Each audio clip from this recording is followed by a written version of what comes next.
بسم اللہ الرحمن الرحیم۔ ہمارے حضرت مرشد عالم رحمۃ اللہ علیہ کے ایک مرید تھے، عالم تھے، مسلم شریف پڑھاتے تھے۔ انہوں نے زندگی کے کوئی 25 سال مسلم شریف پڑھائی تھی۔ ایک دن وہ کہنے لگے کہ حضرت میں آپ کو ایک عجیب واقعہ سناؤں۔ ان کو ضرور سنائیں۔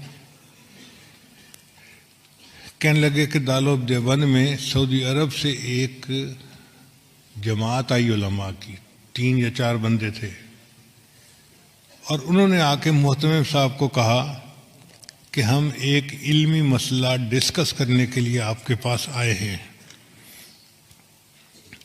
محتمم صاحب نے پوچھا کون سا مسئلہ؟ وہ کہنے لگے اس لیے کہ ہم سے پہلے سعودی عرب کے اوپر ترکوں کا قبضہ تھا، اور ترکوں نے قبروں کے اوپر بڑے گنبد بنائے ہوئے تھے اور کمرے بنائے ہوئے تھے اور عمارتیں بنائی ہوئی تھیں۔ تو ہم نے حدیث مبارکہ پڑھی جس سے ثابت ہوتا ہے کہ بناء علی القبور کی اجازت نہیں ہے، یعنی قبر کے اوپر آپ عمارت نہیں بنا سکتے۔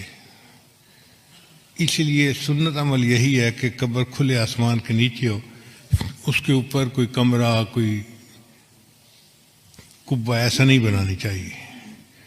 تو جنت بقیع میں جتنے کبے بنے ہوئے تھے ہم نے سب گرا دیے۔ اب مسئلہ آیا گنبد خضرا کا۔ تو کچھ علماء کہتے ہیں کہ حدیث مبارکہ کی روشنی میں ہمیں گنبد خضرا کو بھی گرا دینا چاہیے۔ تو ہم نے جو بادشاہ ہے اس کو اپنی ریکمنڈیشن دیں۔ بادشاہ نے کہا کہ نہیں، یہ امت مسلمہ کا مسئلہ ہے، پہلے تم مختلف ملکوں میں جا کے علماء کو اپنے کانفیڈنس میں لو، اگر سب متفق ہیں تب قدم اٹھائیں گے، ورنہ نہیں اٹھاتے۔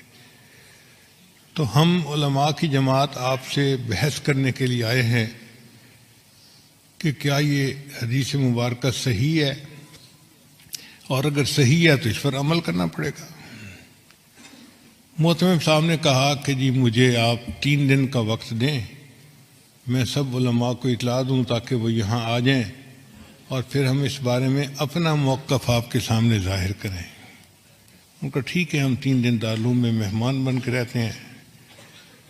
محتمم صاحب نے بڑے بڑے علماء کو دعوت دے کے بلا لیا۔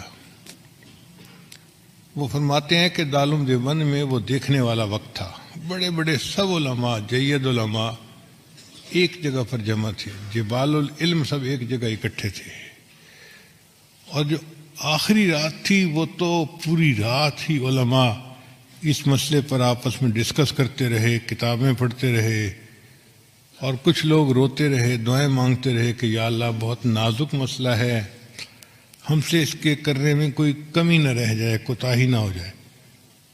اگلا دن ہوا، عصر کی نماز کے بعد مجمع بیٹھا تھا، تو محتمم صاحب نے ان علماء کو کہا کہ جی آپ سب علماء کے سامنے اپنا موقف پیش کریں، پھر جواب ہم دیں گے۔ تو ان کے جو امیر تھے وہ کھڑے ہوئے اور انہوں نے بیان کیا کہ بخاری شریف کی یہ حدیث ہے، اور اس سے ثابت ہوتا ہے کہ بناء علی القبور کی اجازت نہیں ہے۔ تو ہم نے جنت بقیع کے اندر تو قبروں پر جتنی عمارتیں تھیں سب گرا دیں۔ اب مسئلہ ہے گنبد خضرا کا۔ تو ہم آپ لوگوں سے یہ پوچھنے آئے ہیں کہ بتائیں کیا اس حدیث کے اوپر آپ کو کوئی اعتراض ہے، کوئی جرح ہے کسی راوی کے اوپر، یا کوئی کمی کسی طرح کی بھی ہو، کوئی شغم ہو تو بتائیں۔ تو جب انہوں نے پوچھا تو تھوڑی دیر کے لیے سارا مجمع خاموش، کہیں کہیں سسکیوں کی آواز آتی،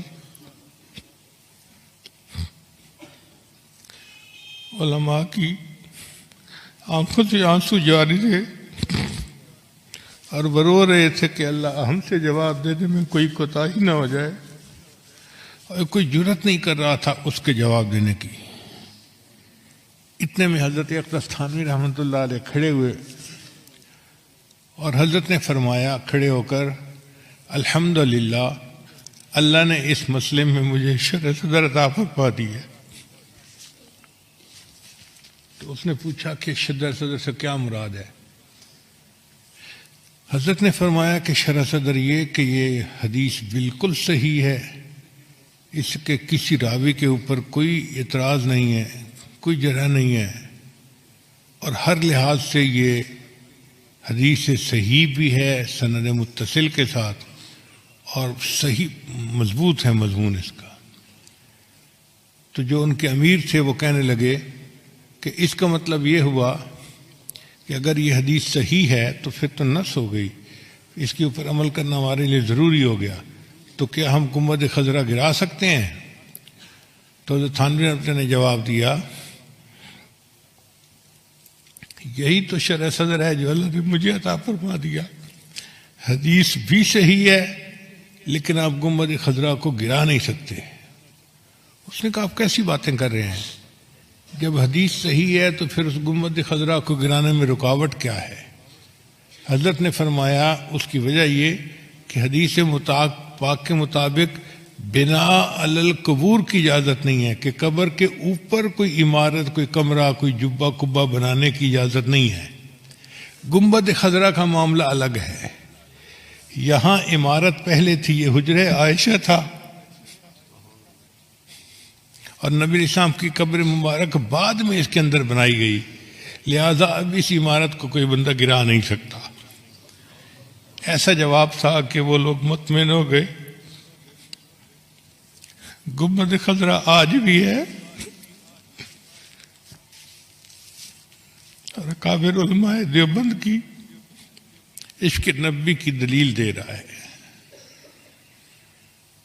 اللہ علم کی گہرائی عطا فرما دیتے ہیں تو بندہ پھر علم کی تہ تک پہنچ جاتا ہے۔